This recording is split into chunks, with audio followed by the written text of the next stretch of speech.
Well, I am in the midst of the saga, the story of Yaakov and Esav.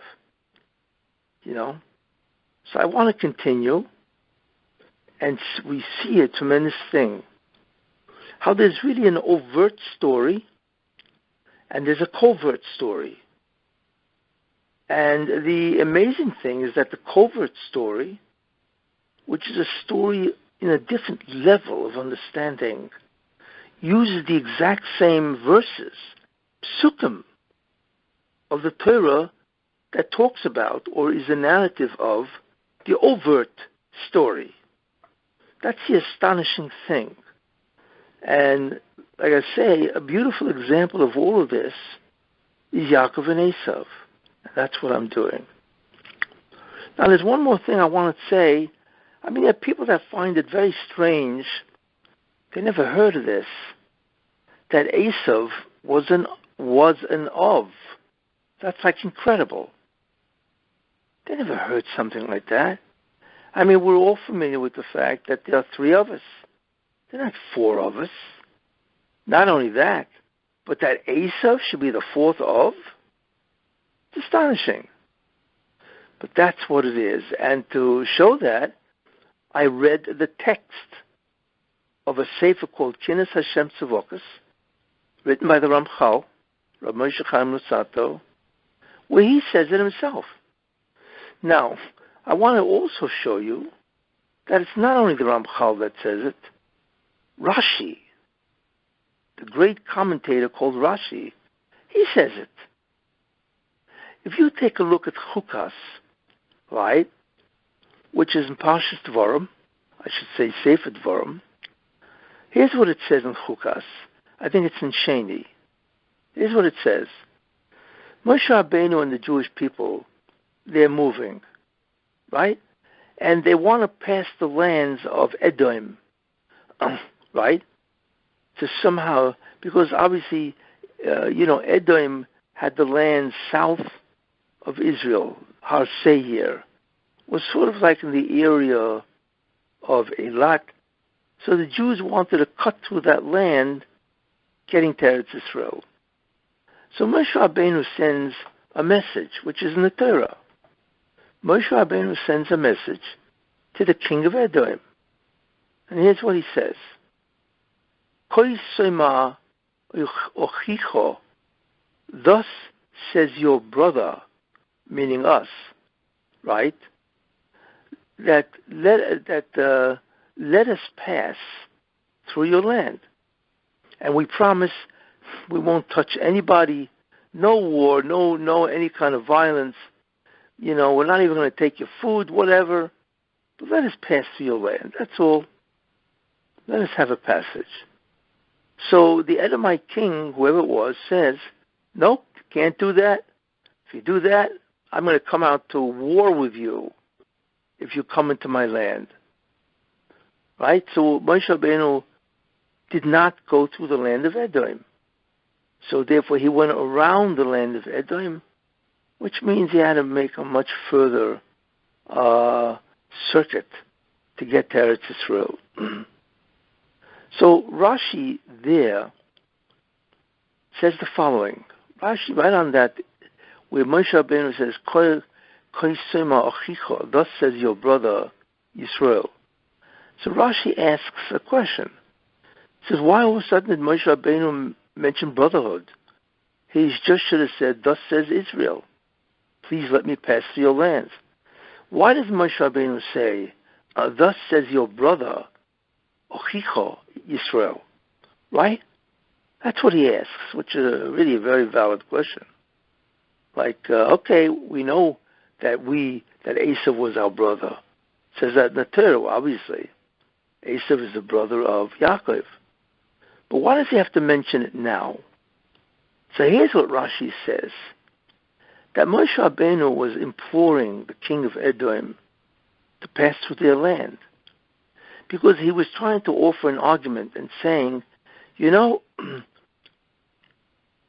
that concept where the Bansham says about Avram Avinu, that your children will be in a land that they don't know. He says that by the Bris Ben Absarim. When the Baruch Shem says to Avram Avinu, your children will be in a land that they don't know, and they will serve them for hundreds of years, and then they'll go out with great possessions. Right? That's what it says. So Moshe Rabbeinu says, and Rashi continues, that Moshe Rabbeinu said to the king of Edom, who is the Rebbeinu Shem talking about when he said that your children will be in the land of whatever it was, which of course turned out to be Egypt, right? So the Rebbeinu Shem referred to the children. Who are they? Yaakov and Esav. Rashi says that. This is a medrash, by the way. So really, who is supposed to be in Egypt as slaves for hundreds of years? Right? The descendants of Yaakov and the descendants of Esav. Wait a minute. Why? Because Esav's descendants should have been Jews. So therefore the Jewish people that descends from Yaakov and the Jewish people that descends from Esav, right, are the intended targets to be in the land of Egypt. This is what the Rebbeinu Shem was saying. So Moshe Rabbeinu continues and said, instead what happened? Esav threw off, right, the mission of doing that, meaning being in Egypt, and he threw it on Yaakov, and he left. So Rashi says that. So what Moshe Rabbeinu was saying to the king of Edom, right, so you owe us a favor. We're the ones who fulfilled the mission where the Jews were slaves in Egypt. And your ancestor, your Esav, who was your forefather, he refused. He threw it on Yaakov, and he left. He and his descendants. You see? This is what Moshe Rabbeinu says to the descendants of Esav, king of Edom. But wait a minute. Why were the Jews in Egypt? If you recall from previous Shurim, when I talked about the Pesach Shurim, because the Jews were doing the Tikkun process. Because I mentioned that when Avram Avinu took over becoming Jewish, or making a covenant, an agreement with God, right, to do the Tikkun process, because he was taking it away from the people of the world, the nations of the world. So he said, I'm going to make the covenant, the agreement with you only.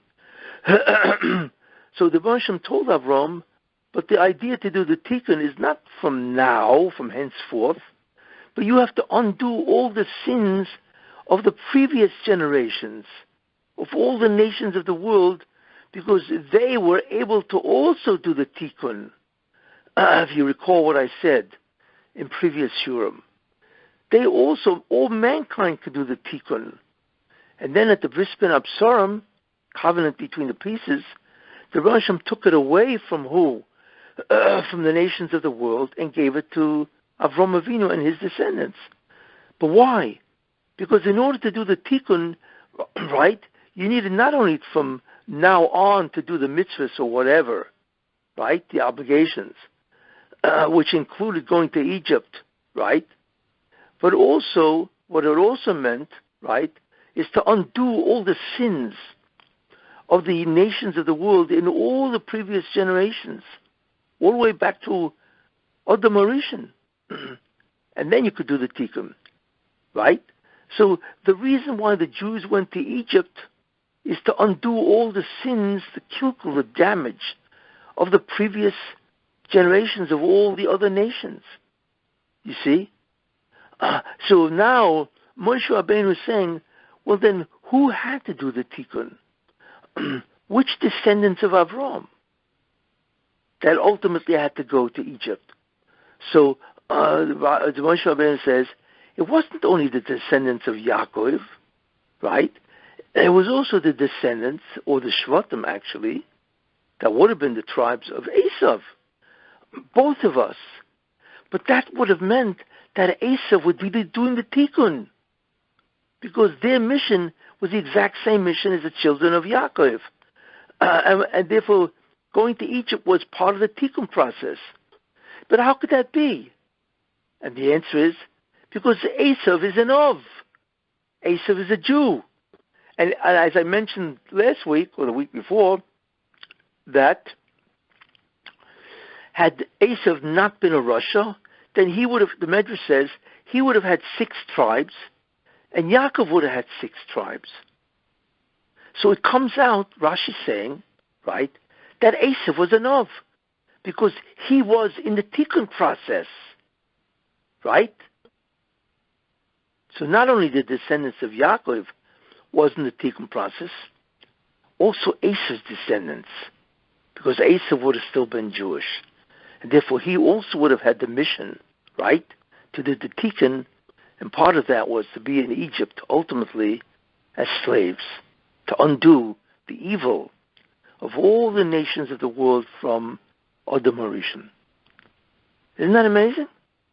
So that Medrash clearly, which Rashi brings down, is saying that Esav was a Jew, he was an Ov, and therefore he had the same mission as the descendants of Yaakov, which would make Esav, right, a patriarch. There you are. So this is a Rashi in Chukas, you see. And there are other people that speak about it. You know, there's a Rosh Yeshiva, formerly of Torah V'das. His name is Rav Gedalia Shiur, and he was a very big Baal Hashkafa. He was very big into Ramchal.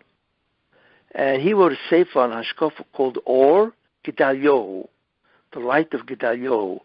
And in Parshas Toldos, he actually talks about the whole concept that Esav was an Ov. It's worthwhile looking at that sefer. You see. Anyway, I wanted to say that, you know, for people who find it very strange, how could you say that Esav is an Ov? Anyway, and I mentioned other things also. Okay, great. So therefore, what do we see so far? Is that both had the job of Tikkun, Yaakov and Esav, right? Okay. And Esav, we know, became a Rasha, as I said, right? So I mentioned that Yaakov, by buying the birthright, right, he stopped Esav from being an Ov, or from being able to do Tikkun, you see, because whoever can do Tikkun can also do Kilkul, damage. And Esav, as a neshama of an Ov, he had the soul of an Ov, was doing unbelievable damage. And Yitzchak, when he gave the blessings to who? To Yaakov, he gave him the permanence of the job of Esav. Of course, it was unwitting, but he did it. And we know that the job of Esav, which is Kfiyah Sarah, to subdue evil ultimately, and bring it under the rule of Kedusha, that really ultimately is the job of the Mashiach ben Yosef. It's really what Esav was doing. That's his job. So he gave it over to Yaakov, because I mentioned that somebody has to do the job of Esav. If Esav failed, you can't just walk away from that job, because there are 2 jobs. You see, if you remember, that Tiferes has 2 jobs. His Pashtus Kedusha, which is to bring down holiness, and that's why he's called Yoshev Yeholam, dweller in tents, and Esav, who was Kfiyah Sarah, Tachas Kedusha, to subdue evil under Kedusha. That's the job of Esav, which, as I mentioned, is also the job of the Mashiach ben Yosef. So, since Esav quit, so to speak, Yaakov doubled up. So it's amazing that one man now had 2 jobs in terms of the Tikkun process. You see, very important idea, which is unknown to so many people. Any case, therefore, once Yaakov took over the job of Esav, then he had to go into the Sadeh, because that's what it means. You have to go into the Tumah, what's called the Klippa. You have to go into the evil domain of the world and withstand and remain righteous. You see, and that would somehow overthrow or take back all the Yaniko, which is the sparks of holiness from the Satan, and further advance the Tikkun process And that's why it says, and Yaakov left Beersheba and he went to Haran. You see? So what happened in Beersheba, where he received the blessings, that was the cause of him having to go to Beersheba. And that's why leaving Beersheba and going to Haran is in the same pasuk. Because it could have just said, and Yaakov went to Haran. Why mention Beersheba? To tell us that Beersheba, what happened in Beersheba, is the reason why he had to go to Haran. And that is, he took the job of Esav, you see. And who is the evil? Lavan, right? He went to the house of Lavan. Because Lavan was really a very evil person. You know, some people even say that he was Bilam, whatever, or the grandfather of Bilam, or whatever. But Lavan was a real character, you see. And we know that, Yaakov suffered tremendously under Lavan. He deceived him with his wife, Rachel, and with Leah, then Rachel. And he deceived him. Even Yaakov says, you changed my wages so many different times. You gave me all the bad sheep, everything. You want to even enumerate all the terrible things that Lavan did. It's a tremendous deceiver, just like Esav, where he would fool you. He was a scandal artist, conman, one of the originals, as they say, In any case, now, once Yaakov had to take over the job of Esav, right? And then guess what? You see, you have to marry Esav's consort. What does that mean? Well, we know that Rachel was supposed to be his wife. So that's fine. That's why, Yaakov wanted to marry Rachel, because Rachel was his consort. What does that mean? Because every person who has a mission every woman that has a mission has a husband that has the mission also, and therefore they form what's called a team, because that's what God did.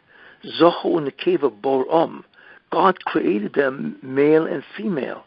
What that means, it's not two different people with two different missions. No, they have two different aspects of one mission. That's fundamentally the secret of a marriage. And God decided that it shouldn't be only the mission, should not be only with one person, but it has to be with two people, and they both live together as man and wife. You see? So therefore, Rachel also had the job of Yaakov Avinu. Now, what was Yaakov Avinu's job? Yaakov Avinu's job, we know, was his Pashtus Kedusha, to bring down holiness. And that's why he was in the tent learning Torah all the time, you see. So therefore, Rachel was his consort, was his opposite in the sense that she was part of his team. So he obviously had to marry her. Now, if Esav was an Av, wouldn't that indicate that he also would have to have a woman that could be his partner, part of his team? Of course. Who was that? And that was Leah, you see. So Leah really was destined to be married to Esav, right? And Rachel, of course, is destined to marry Yaakov. But when Esav became a Rasha, very evil, terrible, Leah found out about that, and Leah somehow knew that the husband that she was supposed to have would be Esav. And people were saying, Rachel will marry Yaakov, and Leah will marry Esav. But Leah, who was an incredibly righteous woman, was unbelievably perturbed. I mean, her future husband, right, the one that she was supposed to be with, to do the mission of Kfir Surah, right, subdue evil, right, her future husband was an unbelievable Rasha. So what she did is she cried. And the Torah reveals that by saying that Leah's eyes, were sort of like weepy, whatever, because she cried an enormous amount, because she felt being destined to marry Esav is terrible, you see. See what should have been, you see. But what happened?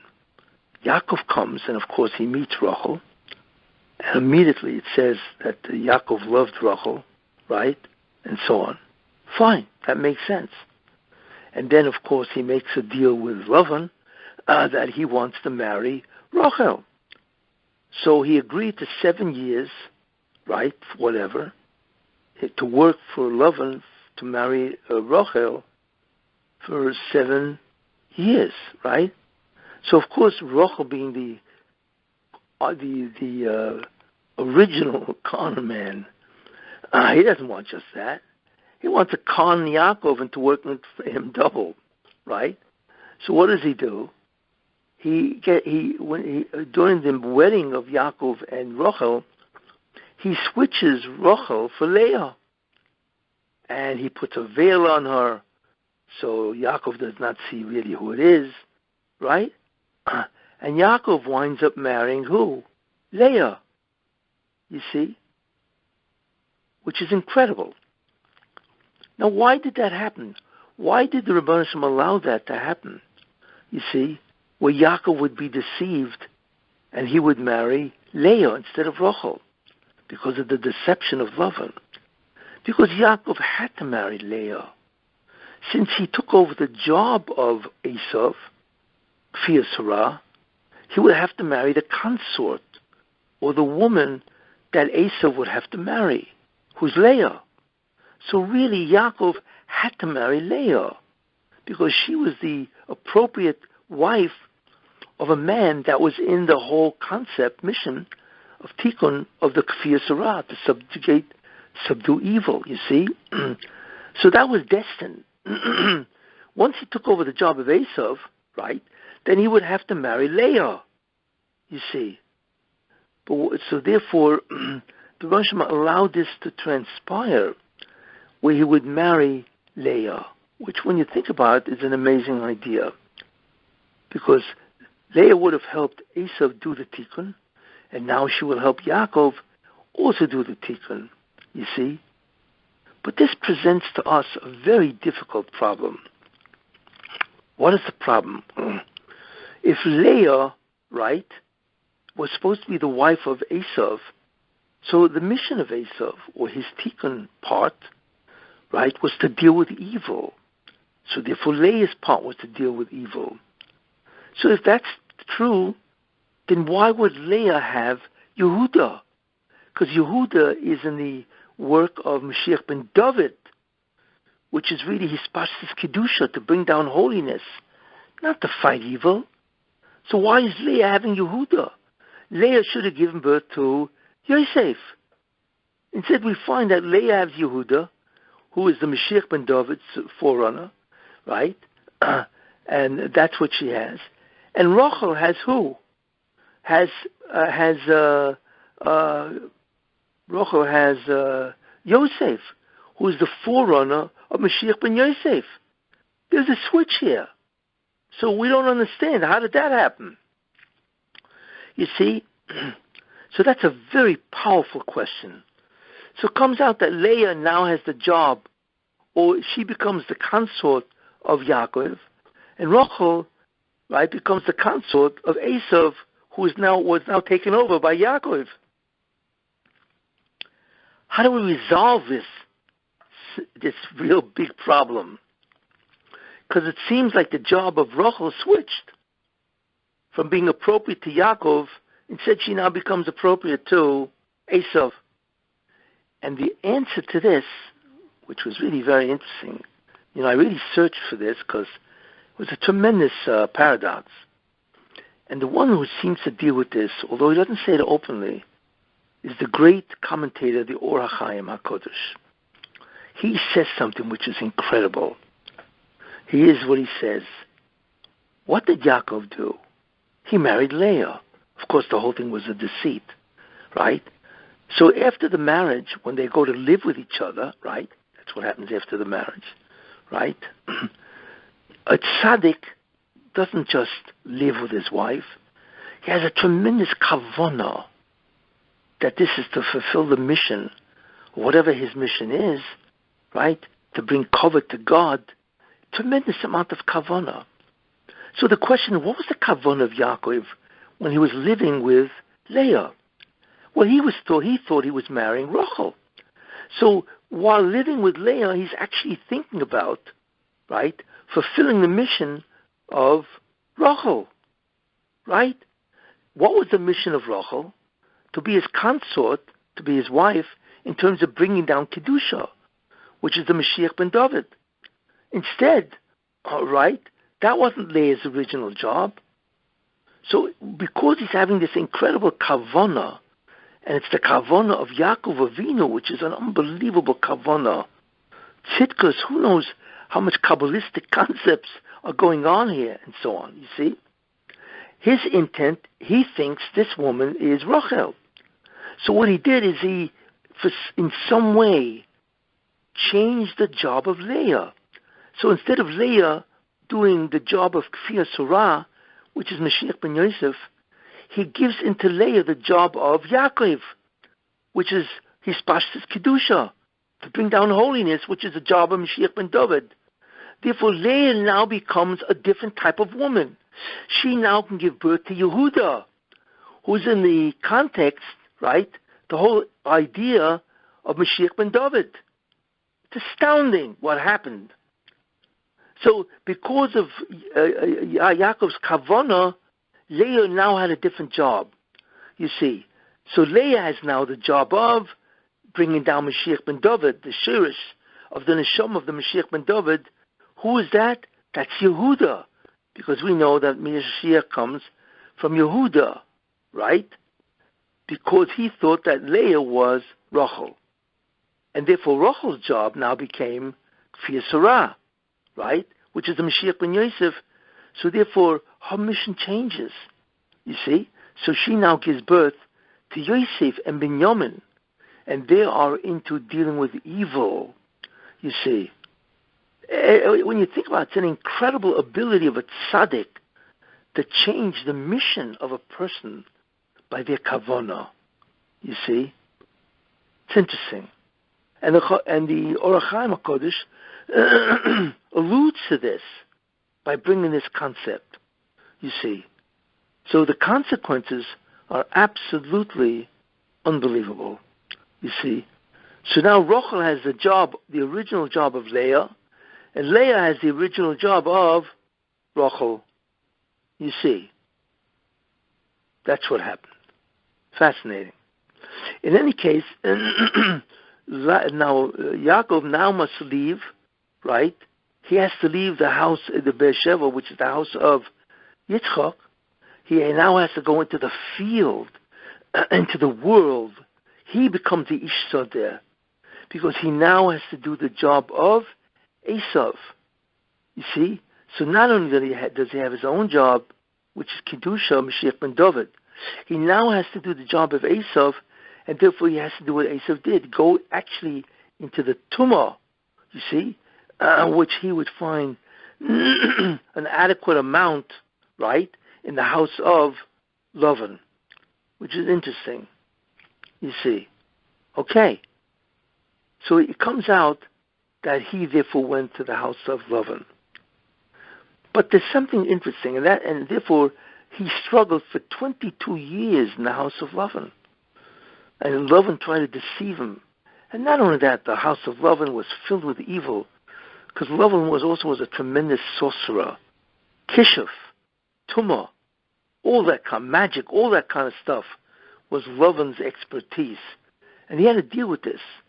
Besides, Lavan was a terrible boss. He tried to deceive him so many different ways that Yaakov himself says, when he's about to leave Lavan after so many years, right? So many years, whatever, 14 years, because he worked for 7 years for one and 7 years for the other. So he's about to leave for what? For 14 years. He tried to deceive him so many different times. Any case. So therefore, many, many years pass, right? And so on. So at least 20 years pass. And so on. Now, here's the problem. We now encounter a very difficult problem, which changes history. What is the problem? Because in order for a person to do his mission, he has to develop a certain type of temperament, character. We saw that by Yaakov and Esav when they were born. That Yaakov had a tendency to go to the, Beis Hamikdash or Beis Medrash, whatever. So he, as an embryo, his temperament, he already had it rooted in his neshama, that he would be attracted to Kedusha, holiness. Esav, of course, his job was to defy evil, conquer it and destroy it. So he had a temperament, I mentioned, right? He was inclined toward evil. So he would try to break out whenever they passed some type of avodah zarah. But as I mentioned, this was only a temperament. It wasn't a real personality issue. You see, because temperament is inborn, personality is learned. In any case, so this is what happened. So therefore, Yaakov's original temperament, we know, was what's called emes and sheker. Yaakov was a tremendous honest person. He avoided tremendous amount of falsehood. Like it says in the Pasuk, Titein emes liYaakov. You have given truth to Yaakov. So Yaakov's major, there's certain, when you see them, there's certain kids that are tremendously drawn to truth, on goodness, holiness, and so on. And that was Yaakov's midah. Now, in order for him to do his mission. Now, Esav's temperament was different. Esav had a tremendous tendency to what? To gaiva and taiva. You see, that's what he had to fight. So he could subdue the Satan, right, by not being a bar gaiva, right, being an onuf, and not being a taiva, being a porish. That was his temperament, you see. But Yaakov remained with his temperament. So therefore, really, you think about it, a person cannot do two jobs permanently because his personality is such where the job of emes remains, but he didn't really have the taiva and the gaiva, of Esav. So the job of taking over, right, Esav, it can only be temporary because he's not tested in that area, you see. Whereas Esav was tested in the area of gaiva and taiva, you see. Therefore, we already know that Yaakov cannot last. He can't last. He doesn't have the temperament the way Esav's temperament was. And therefore, he can't really do the job of Esav. So what's he going to do? Or what does the Rebbeinu Shalom do is a better question.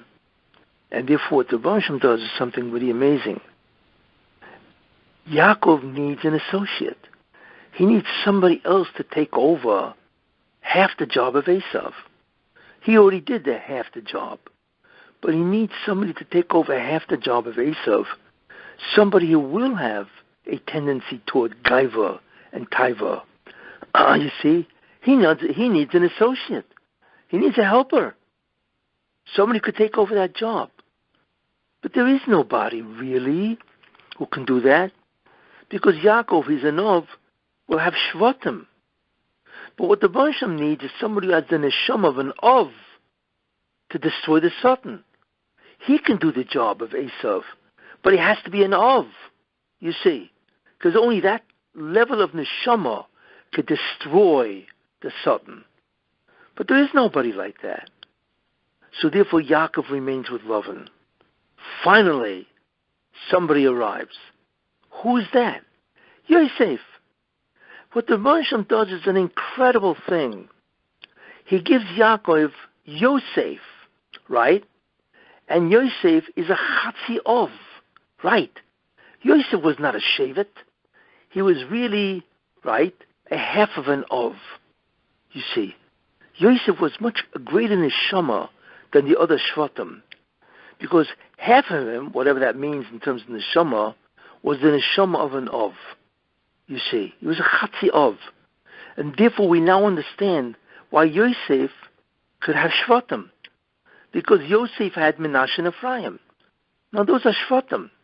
A Shevet cannot give birth to a Shevet, right? He has to be an Ov. He has to be on the neshama level of an Ov. So a shevet which is on the level of the neshama of a shevet cannot have another shevet. You see, he would have somebody that's lower in kedusha. The neshama would be lower in kedusha. You see, so what happens is the Rosham makes Yosef a chatziov. Amazing. Where do we see this in the Torah? That Yosef is now going to fulfill the other half of the job of Esav, right? He is going to take over the job of what? Of Esav. That's the secret of Yosef's mission, which we'll now understand. Because it says in the Torah, Vayhi, and it was, Kashe Yolad, right, Rochel, when Rochel gave birth, right, to Yosef, all of a sudden Yaakov Avinu goes over to Lavan and says, I worked for you enough. I want to go home. Why then? Why did he say that? Why did he want to leave Lavan? When Yosef was born, right? So Rashi says that, you see? Because he now found somebody, he knew that the neshama of Yosef is half as great as a patriarch. Oh, so Yosef can now do the job of Esav. And he can go back to his former job. In fact, Yaakov Avinu hints it. Because Yaakov says to Lavan, I want to go back, El Mekoimi, to my place, V'el Artzi, and to my land. Right? Which, of course, means basically Eretz Yisrael. Why did it say El Mekoimi and V'el Artzi, to my place and to my land? It should just say El Artzi. I want to go back to Eretz Yisrael, where, right, I have my family and all that. Yitzchak and all that. What is Mekoimi? Oh, so Mekoimi says, I want to go back, Mekoimi, to my place in the Tikkun process. What was that? His Pashtus Kedusha, in the concept of Mashiach ben David, and also Eretz Yisrael. So Yaakov actually alludes to that he wants to go back to his Mekoimi, his place. His place in what?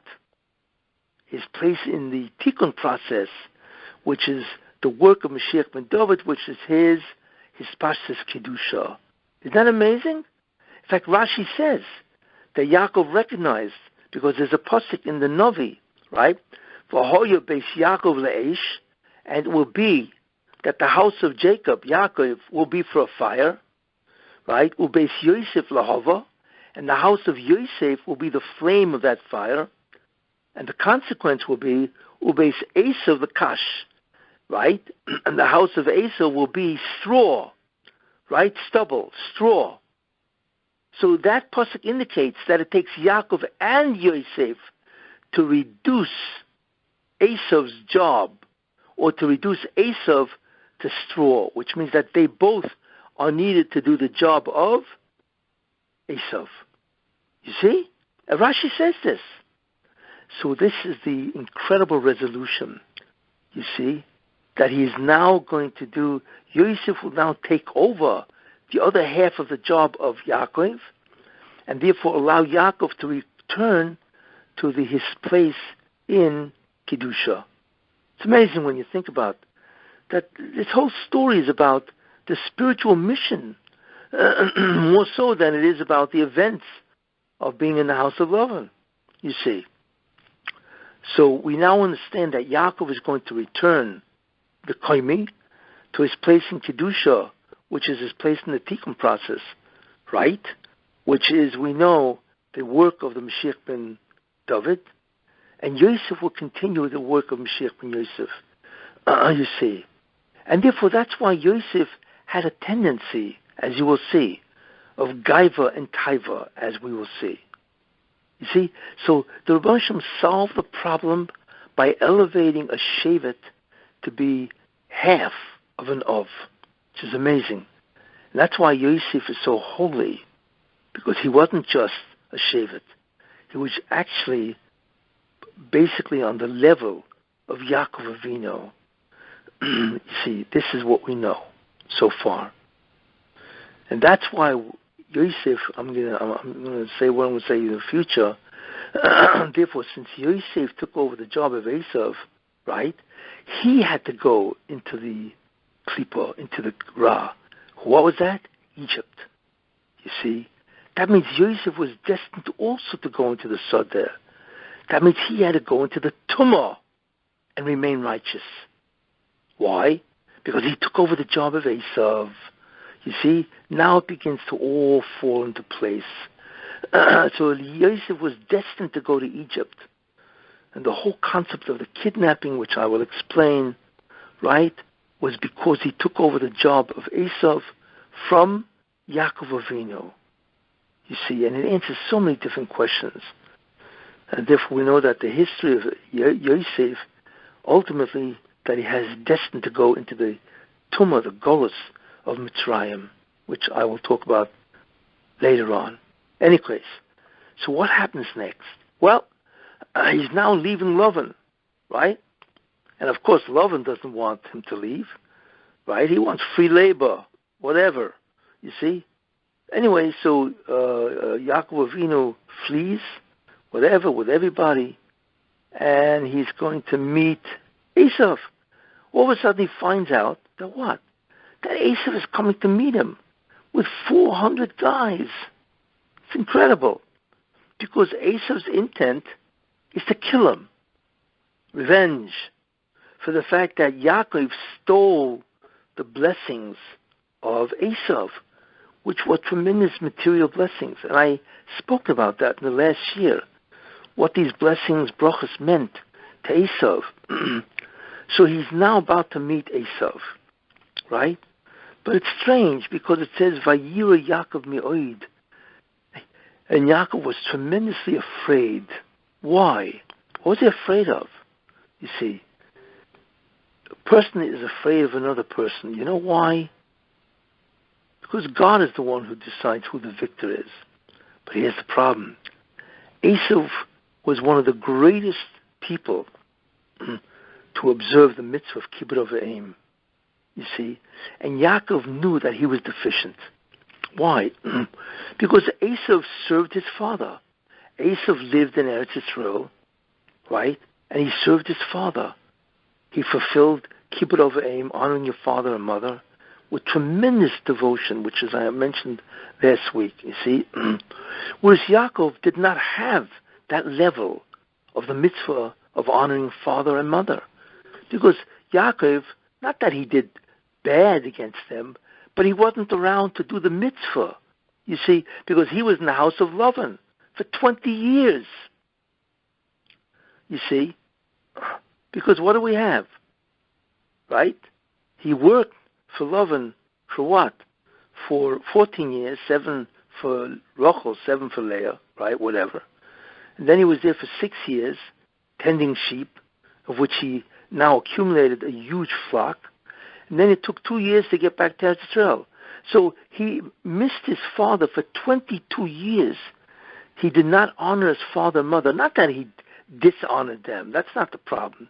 But he didn't have the level of holiness that comes from kibbud avim. 22 years worth. That was frightening.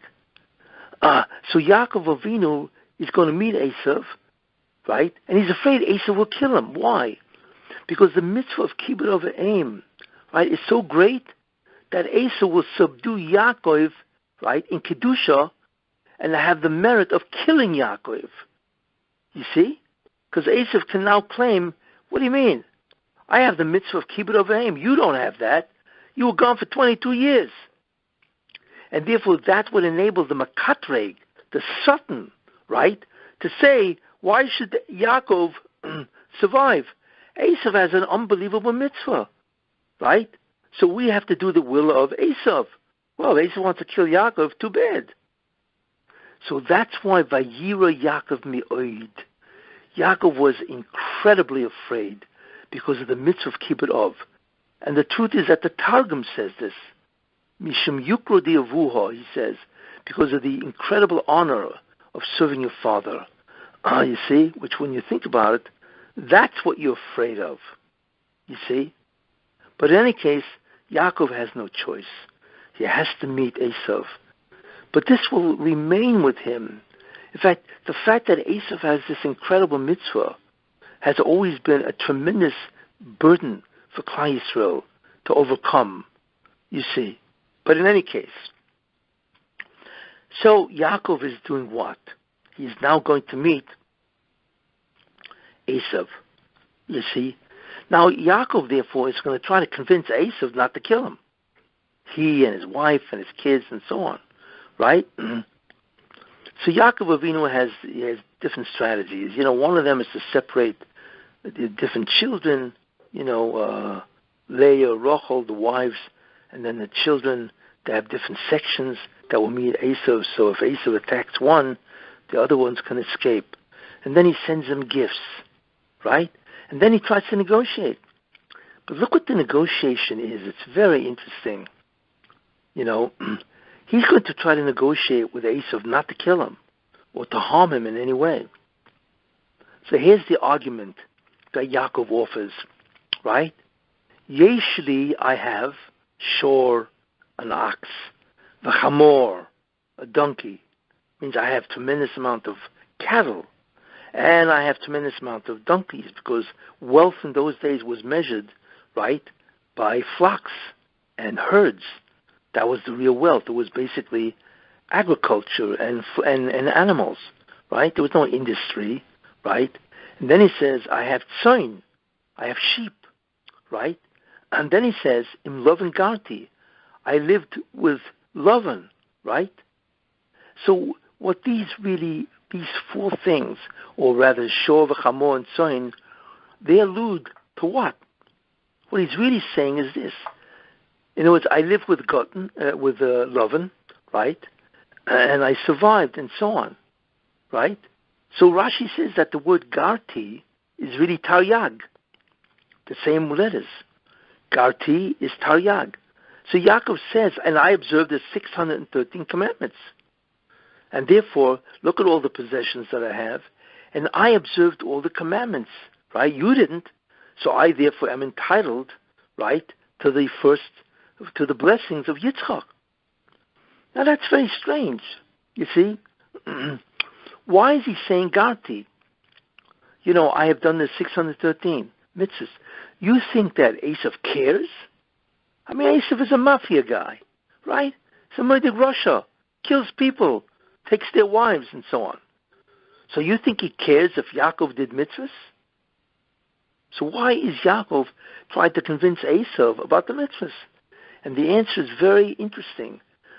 Because what Yaakov is saying, look, I took over your job. That's really what the brachas were. They weren't just material wealth, you see. They were to give me the ability to subdue evil, you see. And the way you do that is by doing the mitzvahs, you see. So therefore, don't be angry at me.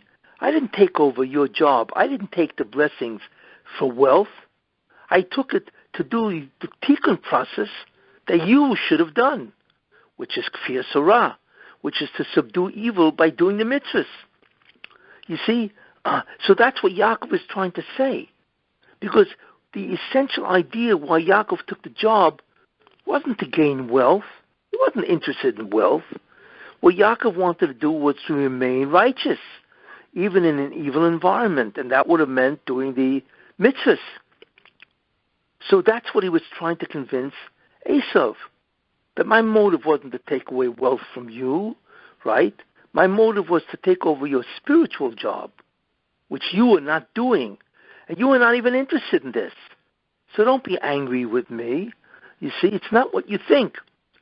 See, that's the logic of this. And look what I accomplished, right? By doing the mitzvahs, I have, because I have what? Shiur. What's a shiur? An ox. I have the ox is a symbol of Mashiach ben Yosef. And I have chamor, right? We know the Mashiach ben David, right, rides a donkey into Yerushalayim. Oni roichav ala chamor. So I have the neshama, I have the root soul of Mashiach ben Yosef, Shiur, and I have the root soul of Mashiach ben David, you see? And then I have tzoin, I have Klal Yisrael. That's proof that I did the tikkun. Because if I didn't do the tikkun, I could never have that. You see? So he's trying to prove to Esav that the whole motive was spiritual, not jealousy to take over wealth, but it was a spiritual quest which I succeeded, because I actually brought down the preeminent souls of who? Of Mashiach ben Yosef, because I have Yosef, my Shevet, my son, and I have Mashiach ben David, right? Yehuda. You see, that's what Yaakov is really saying to Esav, and now we understand exactly what he's really saying. You see, and that's the logic. Fine. So now what happens?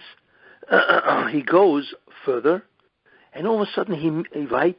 So before he meets Esav, after offering the arguments and so on, and of course I'm interpreting the arguments in a different way, according to the covert story, right? It says that he went back to get some jars. And then there's a mysterious event, which says, Vayeovek ish imoy. Yaakov fought some guy, somebody, right, when he went back. What is this story? I mean, when you read it, it's incredible. When he goes back to get some vessels that he forgot, and all of a sudden he's fighting somebody. What is happening? This is a very mystical story, but it has profound implication for the whole theme that I am saying, you see. So I will tell you what it is. Very profound story. Here was the problem. The problem is that even though Yaakov took over the job of Esav, he was never subjected to the intensity of the Yetzer Hara of Esav. That was lacking. I mean, obviously he had a tremendous Yetzer Hara, but he wasn't tied to the root of the Satan. So therefore he never experienced an unbelievable temptation that would come from the Satan himself. Didn't do that. But he didn't finish the job. That means if you do not experience the Yetzer Hara, the intensity of the Satan, then you have not finished the mission, right, of subduing evil. So this is the mission, which is very interesting. So Rashi says that who did he fight? He fought the Satan, Sarish al Esav. He fought the angel of Esav. Now we know why is the Satan the angel of Esav. Because Esav, in order to subdue the Satan, had to be connected to the root of evil. So Esav, who's an Ov, is one root of Kedusha. He's connected to the root of evil, which is a Satan. So if Esav does the mitzvahs, the Satan will die. You see. So therefore, Yaakov now has to fight the temptations of the Satan himself, you see, which is incredibly difficult, you see. It's almost like an obsession, you see. So what happened is the following, which is interesting. So Rashi says that Ish is the Satan, and he fought with a man. Now, we know the Satan is a Malach, so a Malach can be outside your body, but the main manifestation of the Satan is inside your mind, as the Yetzer Hara. That's where the Satan resides, right? In the sense that he resides in your mind. So therefore, Yaakov fought with the Satan, true, but the Satan as he manifests himself as an Ish, which is in your mind, you see. So we now encounter that Yaakov is now fighting the intensity of the Satan himself. But we know that the midah of Yaakov, the measure, the characteristic of Yaakov, isn't like Esav, Gaivan, Taiva, right? And so on, in that sense. Right? We know that his midah is emes. But here's the problem, which the Medrash talks about. When Yaakov left Lavan, he had done an unbelievable accomplishment. You see, what was the accomplishment? He actually subdued the Satan because of his incredible righteousness. You see. And here's the problem. It says that after he left Lavan, he built a Mizbeach, and he called it Kael Elokei Hashem. Right? And the Medrash says that Yaakov Avinu was referring to himself. He referred to himself as a god. Why? Because he did an unbelievable job. That meant that Yaakov Avinu now experienced an incredible desire to feel good about himself. Arrogance, right? You see, he felt, in a certain sense, at his level, arrogant. And therefore he actually referred to himself as Kale. And the Medrash says that was not right, because he's giving himself far more credit than God. And therefore, he referred to himself in a way which is divine. Why? Because like I said before, when he said to Esav, you see what I have? I have Shiur. I brought down the Mashiach ben Yosef's neshama. And Chamor, I brought down Mashiach ben David's neshama. Tzayin, I brought down the whole Klal Yisrael. You see, could you imagine the tzidkus? Could you imagine the victory that I did? So what he did is he was open to experience, right, a certain amount of arrogance. I don't know if I would use the word arrogance, but a certain amount of that he took credit much more than he deserved. And that was illustrated by when he built the Beis Hamikdash, right, that he called himself a god. That left him open, right, to a vulnerability. So that's where the Yetzer Hara attacked him. What Yaakov was doing, all of a sudden he had this incredible thought. Wow, I'm fabulous. You realize what the accomplishment is? To bring down the neshama, the root soul of Ben Yosef and Ben David, and the root souls of the Jewish people? Do you realize who I am? And apparently, at Yaakov's level, of course, he got carried away. I mean, that's what the Medrash says, that he should not have said that. Named him Mizbeach after himself. You see. So what does this mean? That all of a sudden he left himself open for some type of a tendency, you see, but then he experienced the full brunt of the temptation of the Yetzer Hara. So he now felt tremendous feeling of gaiva, which means, wow, do you know who I am? I mean, obviously we're talking at the level of Yaakov. We're not talking about a guy who walked around saying, with a big swell head. No. But at his level, it was wrong. We see that from the Medrash. And the one who indicates this is the Sipurno, where he says that he spent the whole night, right, being attached to the oneness of God. What's that supposed to mean? Because he had a tremendous Yetzer Hara to think of himself, in a certain sense, as an equal of God. Not literally, but in a certain level. Because with his free will, he did this incredible accomplishment. I mean, think about that. Do you know what it is to be in the house of Lavan, right, for 20 years, right, experiencing the unbelievable sheker and the sorcery, whatever, of Lavan? Anybody would fall, right? Because Lavan was an incredible deceiver. Yet not only he didn't fall, right, but he remained unbelievably righteous. So we can understand why he took credit for himself. He felt a little, very proud and so on.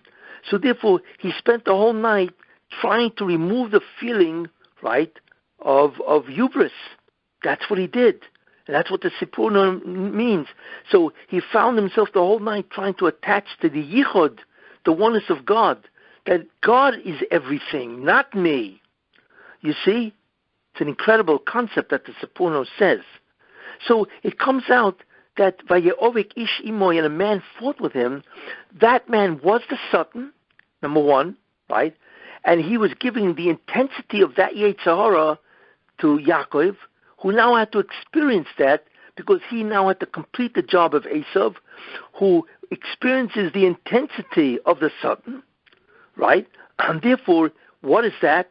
Based on his midah, right, of anivus, gaiva, where he's taking too much credit for that. And he left himself open by naming him as Beach, basically after himself, which he should not have done. That's what the Medrash says. That was wrong. In any case, we now realize that this was basically the last test of Yaakov in his job of doing what Esav does, and that is to beat the Yetzer Hara, the intensity of the temptation of the Yetzer Hara himself, you see. And he did it. He won. So when the day broke, the Satan said, leave me because I have to go. You see? So therefore what Yaakov Avinu said to him, bless me, Now why would he ask him to bless him? Okay, you won the temptation. Why would he ask the Satan to bless him, right?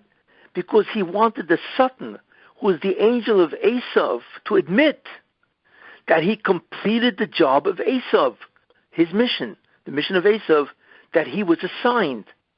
So he wanted the admission from the angel himself, the Yetzer Hara, the Satan himself, you see? And that would have been incredible, a credit to Yaakov Avinu, where the Malach who put him into that temptation admits that Yaakov won, you see? And that's why he told him, bless me. So what does the Satan do? Why didn't the Satan bless him? He didn't. He changed his name to Yisrael. Why? Because that was the admission that Yaakov wanted. The Satan said to Yaakov, right, your name will no longer be Yaakov, it'll be Yisrael. Why? Kisoriso, because you have fought with people who are evil, namely Esav and Lavan, Vatuchal, and you won. Why is he giving him that when Yaakov asked him for a blessing? Right? And the answer is because Yaakov wasn't interested in the blessing. Yaakov was interested in the admission of the Satan himself, who was the instrument of the tremendous temptation that Yaakov now completed the job of Esav. You see how it all fits? That was what the Ve'ovek Ishimoy. It's an astounding concept, you see, where this is the final job of Yaakov in his mission of doing, right, what Esav was supposed to do, Kfir Surah. So he fights the whole night with the incredible temptation to feel hubris, you see, and he fights to maintain his anivus, his humility, you see, because he realized he must have humility. He can't take the credit in the sense that, he's a god, you know what I'm saying, or whatever, that he has divinity at whatever level. So that's why he asked the Satan the blessing, because he wanted the admission by the Satan himself, right? Because the Satan is the one who destroyed Esav. Think about that. Esav was tied to the Satan, right, to destroy him. But the Satan won, because somehow he gave him such temptations that Esav did not withstand the temptations. He could have, as I pointed out, last week or 2 weeks ago. So therefore, the admission by the Satan that he won the job, he actually performed the job of Esav, was an incredible goal of Yaakov. And the Satan admitted, you won. And therefore your name will no longer be Yaakov, which means to, in a certain sense, to Yaakov, to deceive. Your name will be Yisrael, because you actually did the job. You won over two people, tremendously evil people. You lived with Esav and remained righteous, and you lived with Lavan for 20 years, and you remained righteous. You see? And that is why it says, so anyway, he meets Esav, right? And then it says, Vayove Yaakov Sholem. And Yaakov was now complete. What does that mean? What do you mean complete? So Pashtus, we learned that he had possessions and so on. But what it really means is that he actually fulfilled and completed the job of Esav. So the Torah says, Sholem, he was actually complete. You see? I mean, imagine what it is to get the Satan, right, chief of all evil, to admit that you are righteous and that you won.